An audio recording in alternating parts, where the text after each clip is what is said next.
आज वही जो मायावती ने जो बनवाया, चाहे हम आज वो कितना भी बिक गई हो, लेकिन मैं कहूँ कि आज मायावती की वही देन है कि सबसे ज़्यादा अगर रेवेन्यू किसी को आ रहा उत्तर प्रदेश सरकार को, उन वो करते कह सकता हूँ कि एक फिल्म सिटी के तौर पर पार्क देखे जा रहे हैं। आज भी मायावती अगर ये कह दे कि मुझे ईडी मेरे घर पे छापा मार दे, मुझे अरेस्ट कर ले, मायावती देखिए अगर अगली बार मुख्यमंत्री न बन के कह ले, उनकी हिम्मत नहीं है, जुटा नहीं पाएंगे। इंडिपेंडेंट सरकार महाराष्ट्र के लोग क्यों नहीं अपने से बना लेते, अपने क्यों नहीं एक मंच पे आ जाते?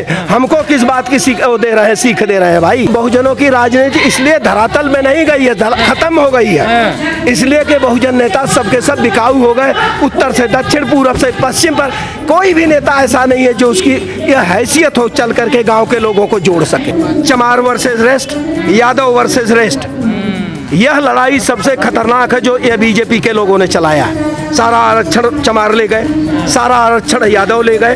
अब ये बताइए कि अगर आरक्षण सब चमार ले गए तो आरक्षण 7% क्यों भरा? अगर आरक्षण सब के सब यादव ले गए तो आरक्षण उनका भी अभी तो 4-5% क्यों भरा? तब तो 100% हो जाना चाहिए था भाई। जब लतियाए जाते तब हम बहुजन करते हैं, जब लतियाए जाते हैं तब हम कहते हैं धोबी, पासी, खटी, गड़ेरिया जितने भी है सब हमारे। और जब यादव जी लोग लतियाए जाते हैं तब उनको भी समझ में आता। ये है सच्चाई, ये मैं बोल रहा हूँ, मैं कोई ये नेताओं वाला भाषण नहीं दे रहा हूँ, ना इंटरव्यू आपके सामने दे रहा हूँ। और 2003 में अटल बिहारी वाजपेयी की सरकार में बड़े पैमाने पर धांधली हुई है पिछड़ों को, जो पिछड़े समझ नहीं पाए हैं, उसी में ये पिछड़ा वर्ग तो समझ रहे कर हिंदू राष्ट्र बनाना है तो बना ले हिंदू राष्ट्र। हम कहाँ रोक रहा, मैं इकलौता कैसे रोक लूंगा हिंदू राष्ट्र अगर बन रहा है तो? क्यों नहीं अखिलेश ने 20 किलो अनाज दिया? क्यों नहीं मायावती ने 20 किलो अनाज दिया? क्यों नहीं चमार को छोड़कर दूसरे घर में गई? क्यों नहीं यादव छोड़ के लोग दूसरे घर में गए?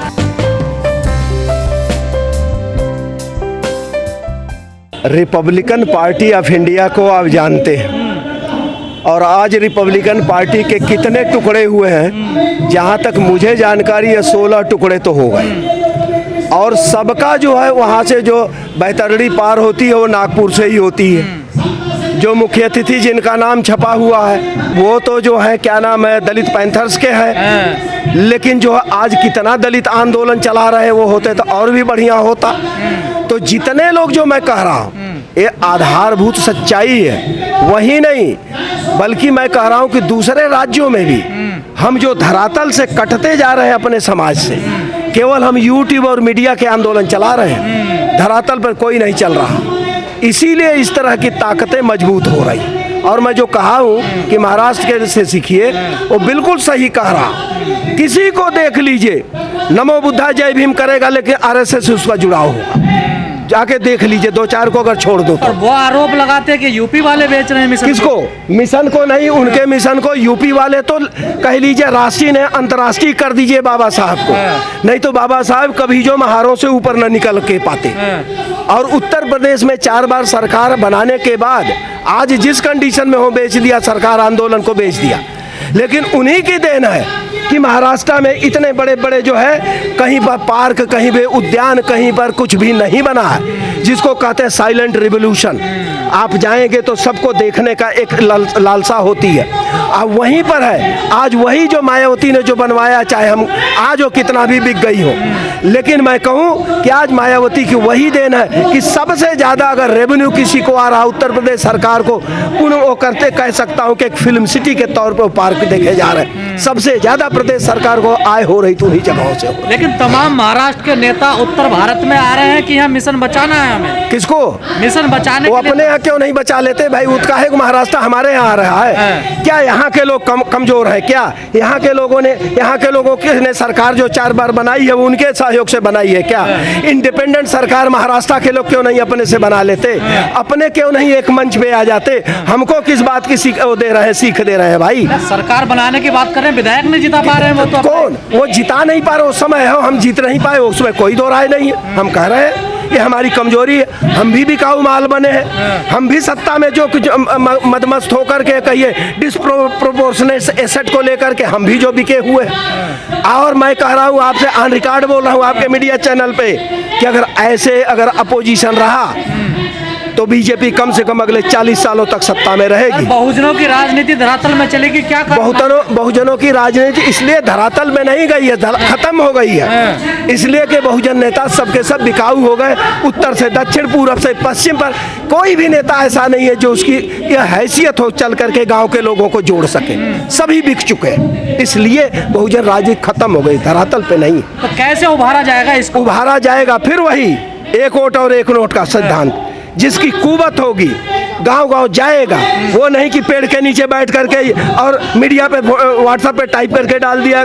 5,000 ग्रुप से हम जुड़े हैं, 5,000 लोगों से, जानता हमको कोई नहीं, हमको पड़ोसी भी नहीं जानता। पर सर आप लोगों की तो गलती रही, आप लोगों ने तो दूरी बना ली ना। और आ रहा हूँ कम से कम ये बात कहेंगे 80% मेरी भी दूर है, जिम्मेदारी है, लेकिन 20% पढ़ाने के बाद जितना भी होता मैं अपने गांव में होता हूँ। आज भी उस आंदोलन से जुड़ा। सर जो आप कैसे लोग थे, थिंक टैंक था हमारा सोचने समझने का, नई नीति बनाने का, आप लोगों ने तो सबसे पहले दूरी बना ली। थिंक टैंक को पूछा कौन? थिंक टैंक को जरूरत किसको? किसी भी राजनीतिक दल को थिंक टैंक की जरूरत नहीं। तभी तो आज खत्म हो गया। और आज इसीलिए वो खत्म हो गए।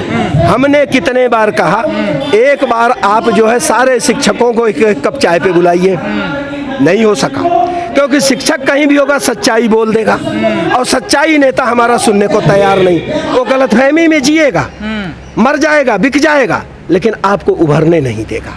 इसीलिए यह आंदोलन खत्म हो गया। सर बहुजन नेता तो जैसे भी हैं, लेकिन जो समाज पर अत्याचार हो रहा है उसको कैसे बचाया जाए? समाज बन के तभी बचाया जा सकता है। मैं आपके माध्यम से फिर कह रहा हूँ कि यह तभी आंदोलन बचेगा जब हम चलो गांव की ओर, गांव गांव, घर घर, जब किसी जो हमारा दुश्मन है, जो हमारा विरोधी है, वो सोशल मीडिया पर भी एक्टिव है, वो गांव में भी घूम रहा है, हम नहीं घूम रहे। 2022 के रिजल्ट ने सबके हौसले पस्त कर दिए। 2022 के रिजल्ट को जो नहीं जानता है वो कहता है, मैं कह रहा हूँ मैं आज से पहले जानता था यही रिजल्ट होने जा रहा, और इतने उस पर नहीं कहता हूँ, आत्मविश्वास था कि मुझे एक सीट कहीं नहीं जीत पाएंगे, क्योंकि मैं भी इस चीज़ को देख रहा हूँ, गाँव गाँव घूम रहा हूँ। 2 जिले में मैं था, आजमगढ़ जिले का रहने हूँ, आजमगढ़ और लखीमपुर। कौन सा गांव हो जिस गांव में मैं नहीं गया हूँ? कौन सा गांव हो मेरा? आज भी मैं बहुजन स्वराज अभियान चलाता हूँ, 1 रुपया किसी से नहीं। सर आप मैं ये नहीं कह रहा हूँ, लेकिन मैं ये कह रहा हूँ जब तक आप देखिएगा, अब वो नहीं बचेगा। इस समाज से बड़े वाले को ले लो, इस समाज से बड़े वाले को ले लो, इस समाज से बड़े वाले को ले लो।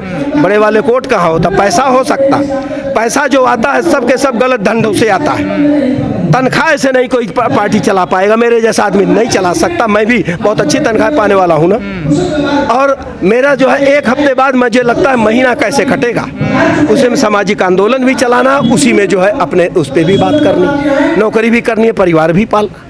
तो जब तक, लेकिन सर बहुजन नेता कहते हैं कि अब जाति की जो राजनीति हम लोग करते थे वो खत्म कर दी है मोदी जी ने आकर, अब धर्म की राजनीति हो रही है देश में। अब देखिए वो हमारी गलती है, हम समझ रहे हैं धर्म है, किसका धर्म, किसका धर्म है, कौन से लोग हिंदू हैं, कितने % हिंदू हैं? वही तो मैं कहना चाह रहा, जो 1932 में बार बार कह रहा हूँ कि 1932 से पहले हम जो है अपने अधिकारों के, अपने बराबरी के, अपने समानांतर रेखा खींच रहे थे।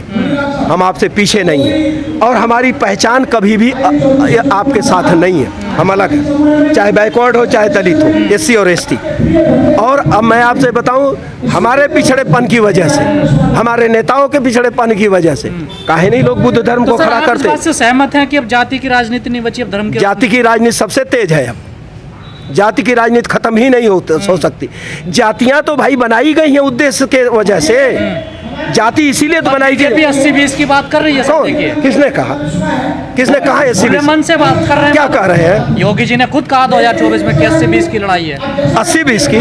तो 20 में वो है, 80 में बाकी लोग हैं, या 80 वो अपने आप को सोचते हैं ना, वो तो कुछ और ही समझाना। वो तो 80 में 80 सोच रहे हैं, 100 में 100 सोच रहे हैं, तो उसके सोचने से हमारा क्या है? अकेले हम हैं, लेकिन हम तब तक कहेंगे कि 80 हम है, 20 वो है, जब तक ये दम रहेगी। हम ये नहीं मान सकते कि 80 आप हैं, आप 20 हैं, 20 से भी कम है, लेकिन हाँ ये हम मान सकते हैं। आप तो ना 15 बताते हैं। हम 15 नहीं हो तो 15 से भी कम है, लेकिन हम ये जरूर कह रहे हैं कि हमारे नादानी से, हमारे फेल्योर से, हमारे जो फूट मंतर से, हमारे विघटन से और इसका फ़ायदा मिला, क्योंकि इस समाज में जो चाहे अब पिछड़ा वर्ग कहिए, दलित वर्ग कहिए, आदिवासी वर्ग कहिए, उसमें जो है अवसरवाद ज़्यादा आ गया है। जल्दी करो जल्दी करो, अब हम किसी तरह से टोपी बदल करके हो जा राम राज्य की तरफ चले जाए। और जो गए हैं उनका क्या हश्र होता हुआ है। किसी को बता, जो मैं कहा हूँ कि जो बंदर की पूंछ की तरह किसी की औकात है, ऐसे ऐसे बिल आ रहे हैं, क्यों नहीं शेड्यूल कास्ट बैकवर्ड के नेता लोग अपोज कर देते? किसी का औकात कह तो रहे हमारा सम्मान नहीं हो रहा, हमारा कोई सुनता ही नहीं। कहाँ पर? बीजेपी में। हाँ। तो सुनता नहीं तो क्यों नहीं अलग हो जाते? इस्तीफा दे तो रहे हैं, देखिए कौन कौन इस्तीफा दिए? इस्तीफा दिया, राज्य मंत्री हैं, वही उत्तर प्रदेश में ना। MLA से जरा छोड़ के आवा, मैं उनके साथ चलता हूँ ना। इतना आसान नहीं है। जो एक बार मलाई खा लिया ना सत्ता में, कोई भी हो, और जो उत्तर प्रदेश नहीं पूरे देश में लड़ाई चलाई जा रही है, चमार versus rest, Yadav versus rest, यह लड़ाई सबसे खतरनाक है जो ये बीजेपी के लोगों ने चलाया है। सारा आरक्षण चमार ले गए, सारा आरक्षण यादव ले गए। अब ये बताइए कि अगर आरक्षण सब चमार ले गए तो आरक्षण 7% क्यों भरा? अगर आरक्षण सब के सब यादव ले गए तो आरक्षण उनका भी अभी तो 4-5% क्यों भरा? तब तो 100% हो जाना चाहिए था भाई।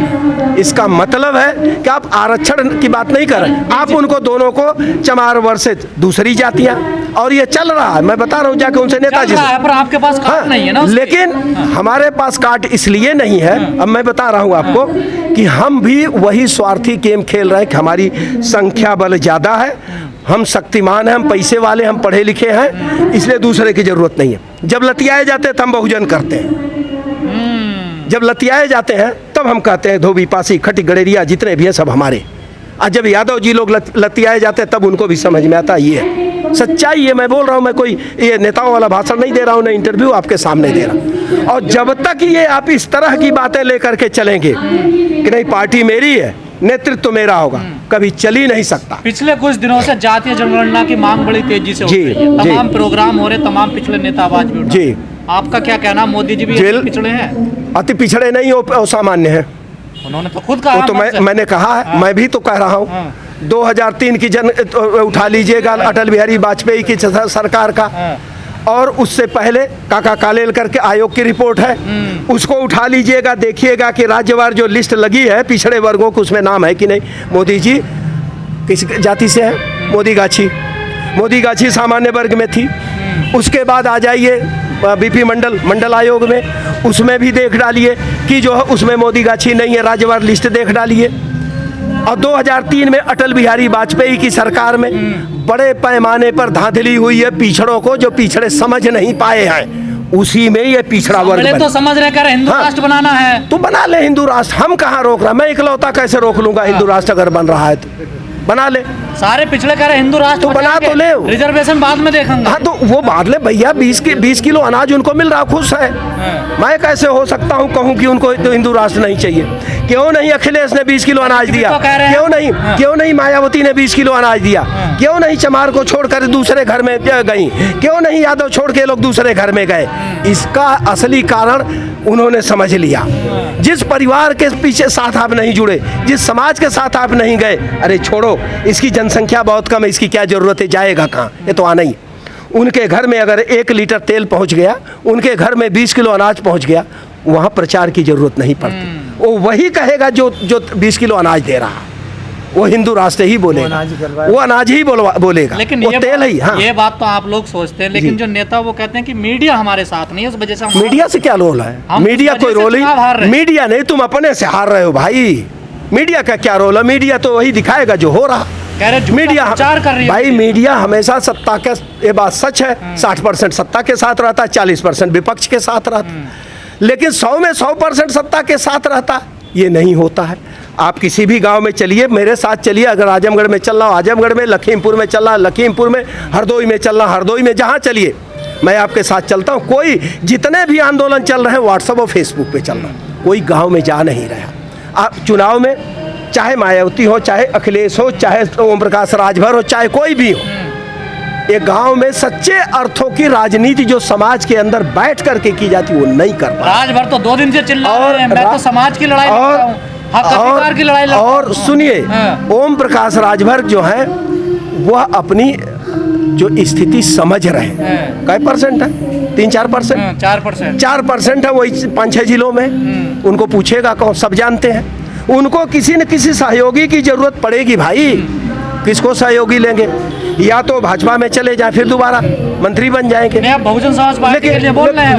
लेकिन उनको ये डर, सबको ये है। और मैं बताऊं, आज भी मायावती अगर ये कह दे कि मुझे ईडी मेरे घर पे छापा मार दे, मुझे अरेस्ट कर ले, मायावती देखिए अगर अगली बार मुख्यमंत्री न बन के कह ले, उनकी हिम्मत नहीं है, जुटा नहीं पाएंगी। अच्छा जी, सच्चाई ये मैं बता रहा हूँ, चाहे जो नवी नेता कह लीजिए, मैं दावे के साथ।